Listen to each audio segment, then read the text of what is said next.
আসসালামু আলাইকুম রহমতুল্লাহি ওয়াবারাকাতু। চলে আসছি আজকে আমাদের এশো কোরআন শিখি ক্লাসে। শিক্ষার্থী বন্ধুরা, আপনারা সবাই কেমন আছেন? সবাই ভালো আছেন আলহামদুলিল্লাহ। আমিও আল্লাহ সুবহানাহু ওয়া তাআলার মেহেরবানিতে ভালো আছি। বন্ধুরা, আজকে জানেন কি আমরা আজকে কি শিখব? আমাদের আজকে এশো কোরআন শিখি বইয়ের 54 নম্বর পৃষ্ঠায় চলে আসছি। তাড়াতাড়ি ঝটপট যাদের কাছে আমাদের এশো কোরআন শিখি বই রয়েছেন, এশো কোরআন শিখি বইয়ের 54 নম্বর পৃষ্ঠা খুলে আমার সাথে অংশগ্রহণ করুন। আর সঙ্গে কি থাকবে? একটি খাতা, একটি কলম এবং একটি আয়নাও থাকতে হবে।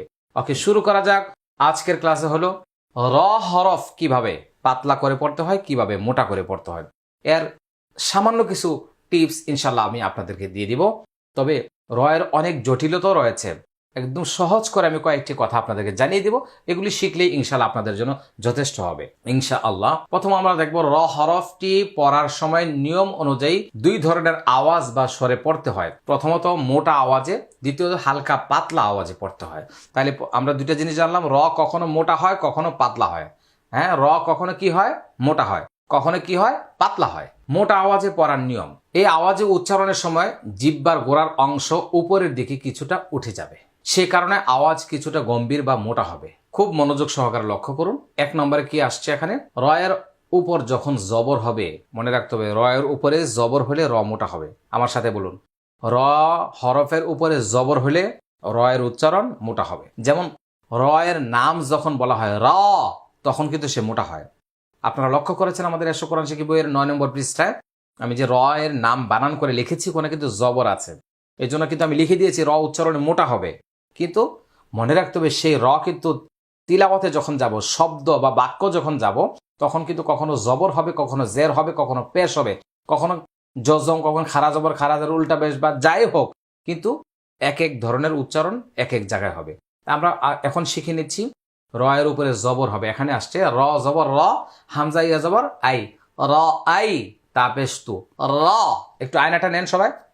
র আই তু, র জবর র, সিন পেশ সু, র সু, লাম দুই পেশ লুন, র সুলুন, রসুল, র র র র রসুল। রাসুল যেন না হয়, রাই তু যেন না, মানে রা আর র, এইটা একটু পার্থক্য জেনে নিতে হবে আর কি। অনেকে রে পড়ছেন আগে, রা পড়ছেন, এগুলি আসলে ভুল উচ্চারণ ছিল। 2 নম্বরে রয়ের উপর যখন পেশ হবে, র পেশ রো, সিন পেশ সু, রো সু, রো সু লুন, রসুলুন, কাফিরুন, রো রো, কাফ খারা জবর কা, ফাজের ফি, কাফি, র ওয়াও পেশ রো, নুন জবর না, কাফিরুনা, রোনা, রো। তবে মনে রাখতে হবে র উচ্চারণ করতে গিয়ে যেন এমন মোটা না হয় যে র আর খুঁজে পাওয়া যাচ্ছে না। কাফি উন যেন না হয়, কাফি রো র, এই যে কতগুলা র বলছি, এরকম একটা হবে। কাফিরুন, রোন রোন রোন, এরকম এরকম বাড়ি লাগবে উপর জিব্বাটা। হ্যাঁ, রয়ে সাকিন এবং তার আগের হরফের উপর যখন জবর হবে, এই কথাগুলো আপনাদের কাছে একটু পেঁচানো পেঁচানো মনে হবে।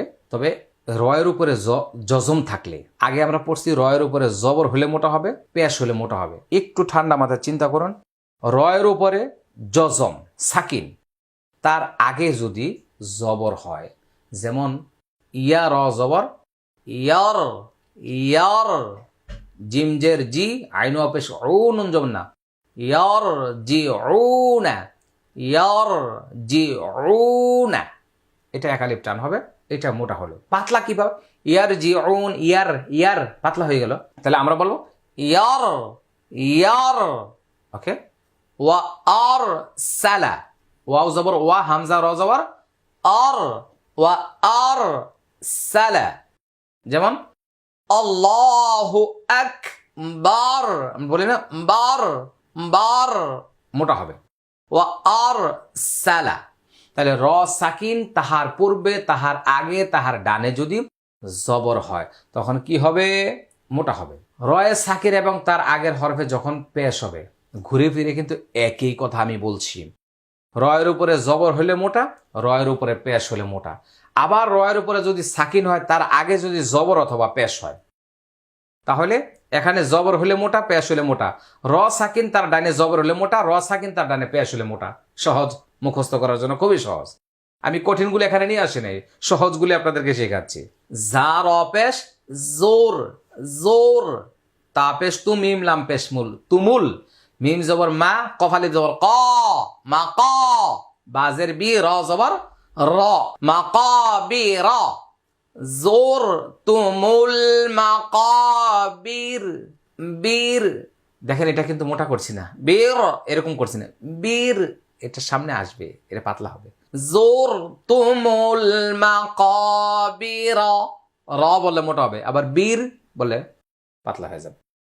তোর যা, তার অপেশ তোর, জিম জবর যা, তোর যা, আইন লাম পেশ উল, তোর যা উল। হামজা পেশ উ, মিম পেশ মু, উমো রজেরি, উমোরি। তোর যা উল উমোর, উমোর। জোর তুমুল মাকাবির, তোর যা উল উমোর। আমার বিশ্বাস যে আপনারা ইনশাল্লাহ প্র্যাকটিস করলে পারবেন। আয়না সবসময় হাতে রাখুন আর ভিডিওটা বারবার দেখুন। আমার উচ্চারণটা শুনতে থাকুন, স্ক্রিনে দেখুন, আমার মুখে দেখুন, তাহলে ইনশাল্লাহ সহজ হয়ে যাবে। আল্লাহ তাআলা যেন সহজ করে দেন। র হরফ কখন পাতলা করে পড়তে হয় আমরা এখন এটা জেনে নিব ইনশাআল্লাহ। প্রথমে জেনে নিচ্ছি র হরফের নিচে যদি জের হয়, এই যে জের আসছে, আগে পড়ছি আমরা জবর হলে মোটা, পেশ হলে মোটা। র সাকিন তার ডানে জবর হলে মোটা, র সাকিন তার ডানে পেশ হলে মোটা। ঠিক এমনই কিছু জিনিস আমরা এখানে দেখবো আর কি। র জাজের রিজ, কফ দুই জবর কন, রিজ কন। র কাফ জের রিক, জা দুই পেশ জুন, রিক জুন, রিক জুন, রিজ কন।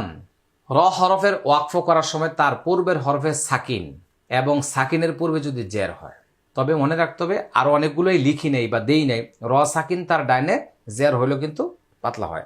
রিক, রিক, এই রটা কিন্তু পাতলা হচ্ছে। বির, বির, এগুলি হয়তো অনেকটাই আপনারা বুঝবেন না, তো তারপরও কিছু জিনিস লিখতে হয়, তা লিখে দিয়েছি এবং আপনাদেরকে বলে দিচ্ছি। আর একটা জিনিস হলো র সাকিন তার পূর্বে ইয়া সাকিন, হ্যাঁ তারপরে যদি মানে ওয়াকফ করার সময় যদি যেটা হয়, দেখেন হরফের ওয়াকফ করার সময় তার পূর্বে ইয়া সাকিন, মানে যেই র হরফ আপনি ওয়াকফ করলেন তার পূর্বে যদি ইয়া সাকিন হয়, হ্যাঁ, খৈর, সাইর, খবির, এগুলি পাতলা হয়ে যায়। তো যেগুলো আপনাদের সহজ মনে হয়েছে সেগুলো আপনারা একটু মনে রাখবেন, তিলাওয়াতের সময় সামনে আসলে ওইভাবে আপনারা উচ্চারণ করবেন ইনশা আল্লাহ। আল্লাহ সুবহানাহু ওয়া তাআলা যেন আমাদেরকে এই র হরফ মোটা এবং পাতলা করে বুঝে পড়ার তৌফিক দান করেন। শিক্ষার্থী বন্ধুরা, আমরা ভিডিওটা শেয়ার করে সব মানুষের কাছে ছড়িয়ে দিচ্ছি ইনশাআল্লাহ, ইনশাআল্লাহ। চলুন আমরা সকলে শেয়ার করে দিই। আর আমাদের এই কোর্স পরিপূর্ণ করার জন্য, বাস্তবায়ন করার জন্য আমাদের সকলকে মনে রাখতে হবে অবশ্যই এক সেট কোরআন শিক্ষার যে ফুল প্যাকেজ, একটি তাজউইদ কালার কোরআন মাজিদ এবং একটি এসো কোরআন শিখি বই আর ভিডিও মেমোরি কার্ড আমাদের সংগ্রহে রাখতে হবে। স্ক্রিনে দেওয়া নম্বরে যোগাযোগের মাধ্যমে যে কোনো জায়গা থেকে আপনারা সংগ্রহ করতে পারবেন ইনশাআল্লাহ। আজকে এখানে শেষ করছি। আসসালামু আলাইকুম ওয়া রাহমাতুল্লাহি ওয়া বারাকাতুহু।